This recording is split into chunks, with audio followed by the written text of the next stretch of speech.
From the cooldown.com, firefighters respond to 650-pound animal call. From prehistoric to present, my name is Ethan. This is Creature Guide Live Daily News. Remember to like, comment, and if you love talking about animals, share this show with everyone you know. You can catch new episodes throughout the day at Creature Guide Live on Rumble and YouTube. And don't forget to catch our animal documentary commentary live stream on Saturdays at 6 p.m. Central on Rumble. Now, let's get into the animal news of the day. Let's take a look into what's going on here. So the firefighters respond after a 650-pound baby animal turns up in local community park, not your everyday rescue call. Yeah, especially what do the firefighters have to do with this? You know, it'd be funny. There's actually a relevant fire going on, but they were called to handle this, which it comes to a point where you can't complain. Um, anyway, you guys did a great job. Um, when you hear about firefighters rescuing an animal, you might think of a cat stuck in a tree. Um, I mean, I don't. I actually first saw that in cartoons way back. But um, in Colorado Springs, though, a 650-pound moose on the loose needed saving. Residents spotted the baby moose in a local community park, prompting the swift response. On your everyday rescue call, said the Colorado Springs Fire Department on Facebook.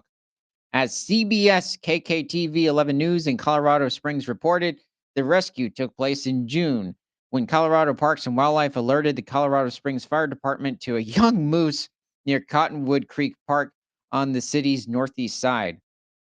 Wow, that's insane.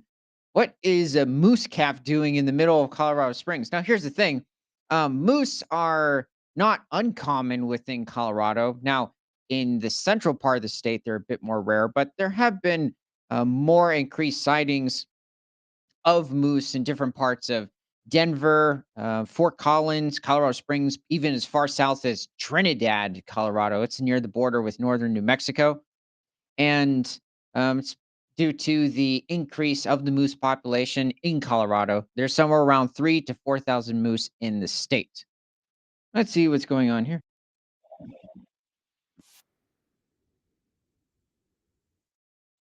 So they're just watering him down. I mean, who knows how hot it is? It can get into the 90 easily in different parts of Colorado, especially Colorado Springs. And moose are very prone to heat exhaustion. So it looks like what probably happened was recently the moose calf unfortunately ended up being um, abandoned by his mother. Moose will stay with their mothers for somewhere around 11 months to about 18 months. So it was probably just a random abandonment, which is pretty harsh on the calf. It's quite a shock. Sometimes it can happen earlier, like in the former winter, but usually moose tend to stay with their mothers for a much longer period.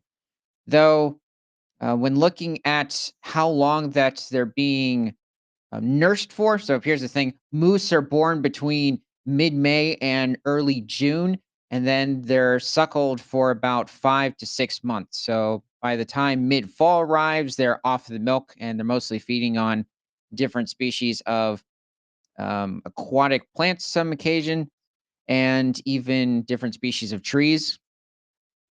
See, working side by side, firefighters and wildlife officers quickly and safely mobilized the moose, cooled it down with water from engine 20, and carefully loaded it into a trailer. It was relocated to a safer habitat in Colorado, away from traffic, people, and danger. Behind the headlines is a story about teamwork and the growing tension between wildlife and expanding suburban development. New neighborhoods continue to expand into Colorado's wild spaces. Um, okay, this you could say is occurring in different parts of the interior of the Rockies, but we're right on the Rocky Mountain front, and it really hasn't changed very much in the overall development. It's pretty much just developed along most of the front line. Now, you could say that this can have an impact on certain animal migrations moving in and from the area, but there aren't really any major mule deer migrations that occur, or moose, elk from the eastern plains of Colorado, because technically it's like split in between the Great Plains of eastern Colorado and then the Rockies on the western part. Also, when it comes to the moose population over in Colorado, they tend to be mostly concentrated in the eastern range of the Rocky Mountains within the state. And they're much more abundant in different areas, such as the Medicine Bow Route National Forest, which also consists of southern Wyoming, and even quite common in Rocky Mountain National Park, which is adjacent to more northern Denver, and the Arapahoe and Roosevelt National Forest. New neighbor. Okay, so did you? When our friends at Colorado Parks and Wildlife call when a bull moose needs help, we show up. The department shared on Facebook. Oh, so this isn't the first time that this has occurred. They're like, "Hey, another moose. Let's go get him." Okay, that's good to hear. Anything else happen? Engine 20 crews were able to cool the moose off after the hot day and help CPW place it in their trailer to relocate it to a safe home. Rescued, relocated, and ridiculously adorable. Let's see. Can we see the picture? Come on. Oh, come on. No! Wait. Oh, come on. Well, he's got an extra bit of a muzzle towards the bottom. That's unfortunate. Okay. This is probably moose that's maybe a couple weeks old at most. It is interesting when you look at the milk nutrition of moose. It's actually higher in fat content than Holstein dairy cow milk. They have around, on average, 10% fat when it comes to the milk. They also have a higher protein percentage than Holstein cow milk. This is also higher in fat and protein than even American bison, which is interesting. The milk from the bison. Now, they also have higher aluminum, iron, selenium, and what's that other thing? Calcium than cow milk does. So it is interesting. It is quite nutritious. I do not know the approximate amount that a moose baby can take in a day. The mother moose will have, on average, somewhere around one calf or sometimes twins. Triplets are very rare. Let's see. Was I missing anything else? I think that's it, at least with the milk.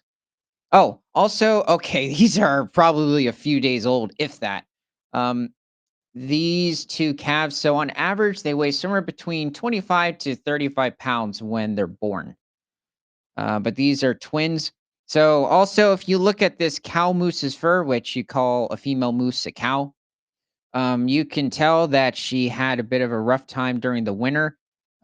Maybe it's just simply shed fur, since they do shed their fur during the late spring months. But this also could be an indicator of her having a problem with ticks during the winter.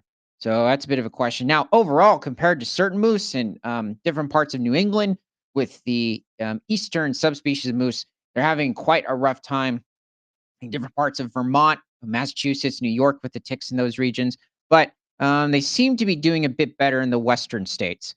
But overall, she looks pretty healthy in this picture. Now, during the summer, moose are going to be focused primarily on different species of aquatic plants, where they're going to get much of the needed sodium that they need to grow their antlers, except females don't grow antlers.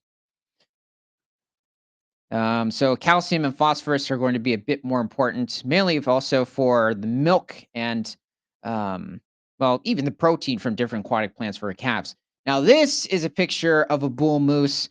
This looks like an Alaskan Yukon moose. So this is over in different parts of the Yukon or Alaska. He has too large of antlers, at least in my opinion, to be of a member of the Shiras moose subspecies, which is what the calf is in Colorado.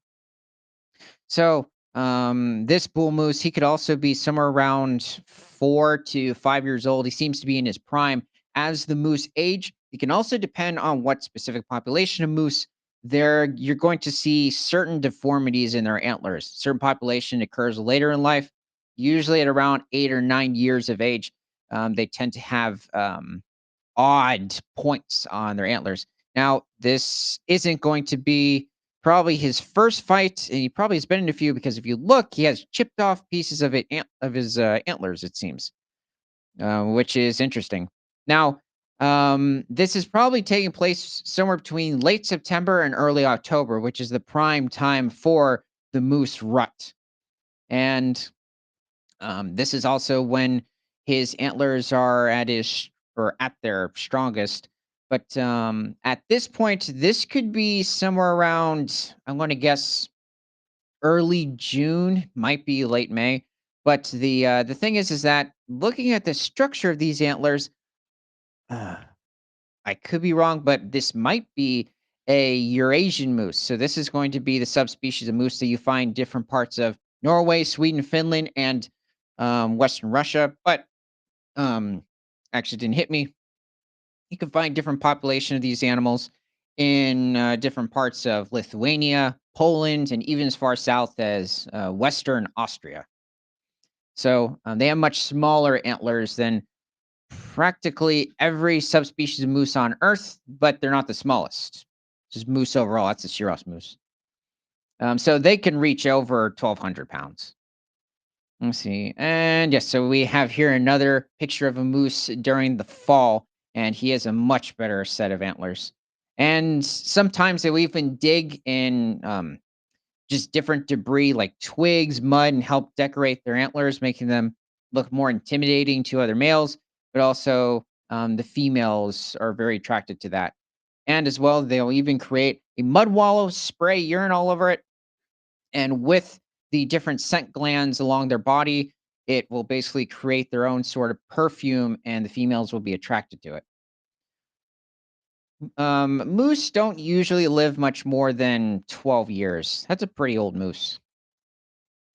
It's a reminder the quiet heroism performed every day by people protecting not just humans, but ecosystems. The firefighters didn't just rescue a moose, they helped prevent a potentially tragic encounter while preserving a life and restoring balance.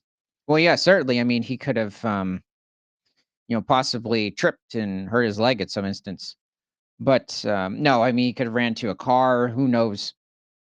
The thing is that it's just astonishing the amount of roads, suburbs that moose had to go through to reach this point. And the problem is, even if he were to keep continuing east, he would just hit the plains of eastern Colorado, and that's not preferable habitat for moose.